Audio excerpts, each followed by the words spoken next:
Well, at least you can come with me to the towers for breakfast. That'll get you out of Phillip and Beth's hair while they clear this place out. Well, that'll take you up on. I'll see you downstairs. Okay.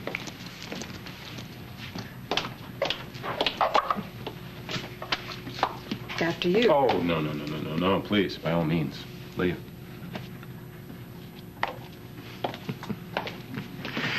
Just the man I want to see. A little busy at the moment. Got a job for you. Perhaps you didn't hear me. I want you to find out who owns the old lakeside property, and I want you to buy it from them. Lakeside? Yes. Where the Beacon Hotel is? Oh, good. We're buying the ruins of a 75-year-old hotel. Not if you don't get on the stick, we're not. You know, the more I work on this project, the more I fall in love with it. Want to know what I've decided? Not only am I going to restore the Beacon to its awesome splendor, I am going to turn it into the top-rated resort and convention center in the entire region. Oh, that's what I like to hear. Think big. It is going to be 5-star all the way, Alan, I'm telling you. I've already spoken to the architects and the interior designers. Do you think you should have done that before we owned the property? Well, I wanted to make sure my architectural approach was feasible before I committed to the buy. I stand corrected. That's very smart. I told you I can do this myself. In fact, it's the favorite part of my project. That's Luke McPherson, a former client. I'm just going to go say hello. I'll be right back. Okay.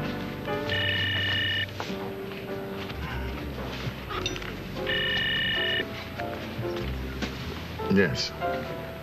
Well, congratulations. You're a proud owner of half of the Beacon Hotel. Half?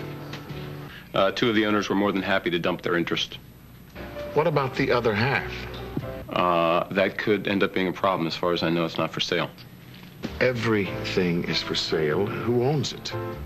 Cassie Winslow. And there would be your problem. I see. Okay, I'll handle it. You'll handle what? That was my stockbroker discussing some stock options. Tell me, how are you and Cassie Winslow getting along these days? Okay, we're almost there. You know what, Beth? I tell you, I really wish that you had made Olivia take another room. It doesn't matter. It doesn't matter. No, if I had wanted to stay here, I would have. But as long as I'm close to you and the kids, I'm fine. I think you're being an amazingly good sport about this. I just figured that Olivia and I were friends at one time, so a bedroom wasn't worth going to war over. However, there may come a day. Hey, you know what? I don't know why I ever worry about you being able to take care of yourself. Clearly, you have it covered. Yes, I do. Now, on to the next. There are about 50 sweaters in this box. Yeah. Sorry. Oh, are you okay? I'm sorry. I'm sorry.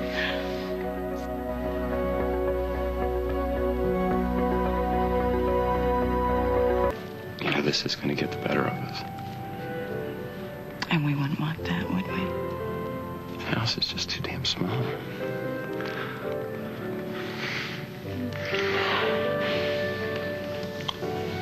Mom?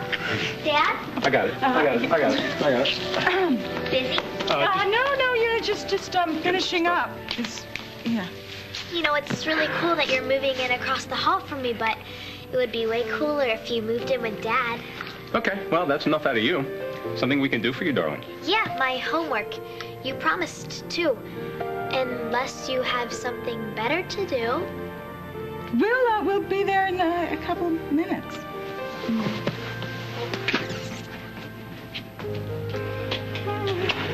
Oh, this house isn't small. Unbelievable. It's tiny. There are 27 rooms in this house, and there's no privacy. Oh, there's going to be some place where we can be alone.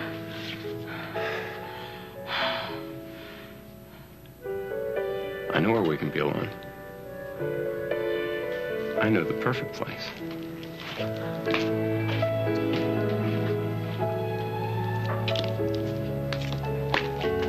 You're kidding, right? Me and Cassie Winslow getting along? No, we're not.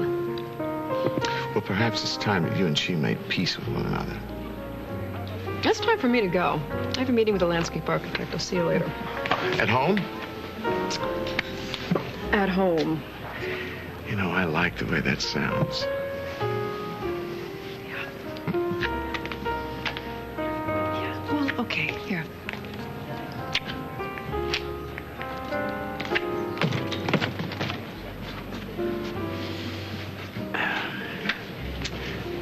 Cassie, you're looking lovely today. Richard, nice to see you. To what do we owe this pleasure? I come in peace, trust me. Famous last words. Well, I figure that since you moved back to Springfield, we should sort out all of our past differences and get on with the business of being friends.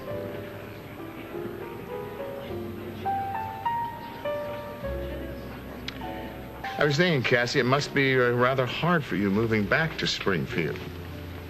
No, it's been really easy coming home. Really?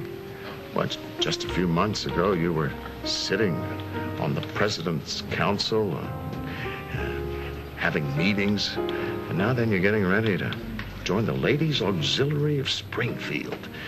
Now, that is quite a change in lifestyle. I don't think I'll be joining any organizations anytime soon, Alan. Well, I want to tell you that the Chamber of Commerce is looking for someone to help them with the 4th of July parade, and I think you would be perfect. I'll pass. Thanks. Well, it takes someone with talent to line up all those vintage cars and make sure the right dignitary is in each one. It takes a big responsibility. If you excuse me, I'm going to go visit the ladies' room. Mm-hmm. It's nice chatting with you. Oh. You know, Richard, I'm glad that we're left alone to talk a little business. You didn't have to wait for Cassie to leave in order to talk business, Alan. Cassie's involved in all my affairs. Well, sometimes women have a tendency to get a little overly emotional. Let old grudges kind of fog up a clear business decision. If you say so. Well, why don't I get right down to it? Please. When Cassie inherited the Art Jessup farm, she also inherited a tract of land that extends all the way down to the lakefront. Well, how fortunate for the children. You know, they love to swim. I don't think you're going to want this site for the family picnic. You see, there are a lot of old buildings along the lakefront that are in such disrepair that they're uninsurable.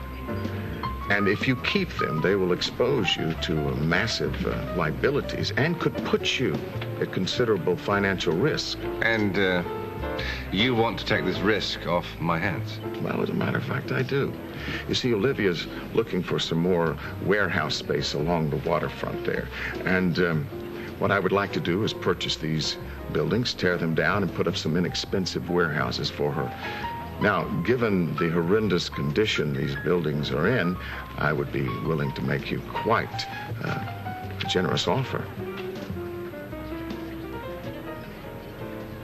Still here, Alan? Oh, nice. Hope you haven't talked Richard into running the 4th of July parade.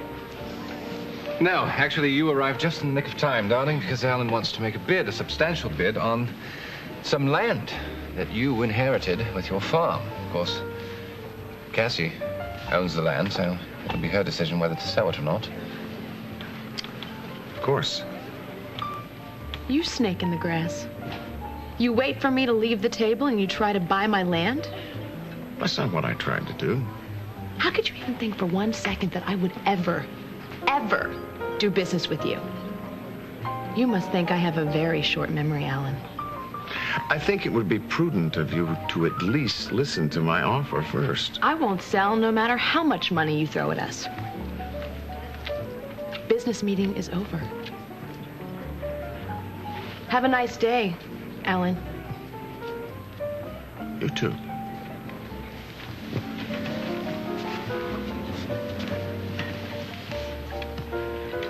Unbelievable.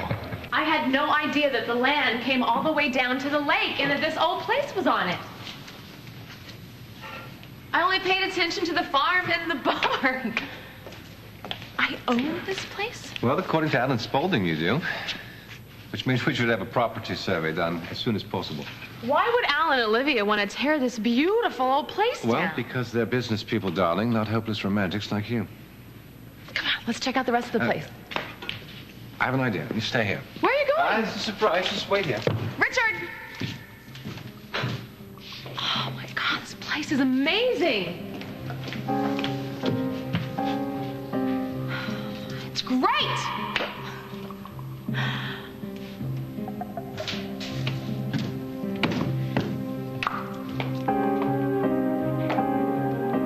doing here? Me? I own the place. What can I do for you?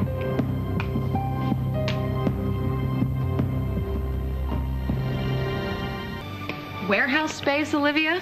I thought you had a lot more imagination than that. You and Alan discussed this property. Well, he offered to buy it and I turned him down. There really wasn't much of a discussion there. Didn't you know? You know, forget Alan for a moment. I would like to talk to you about this place, maybe make an offer of my own.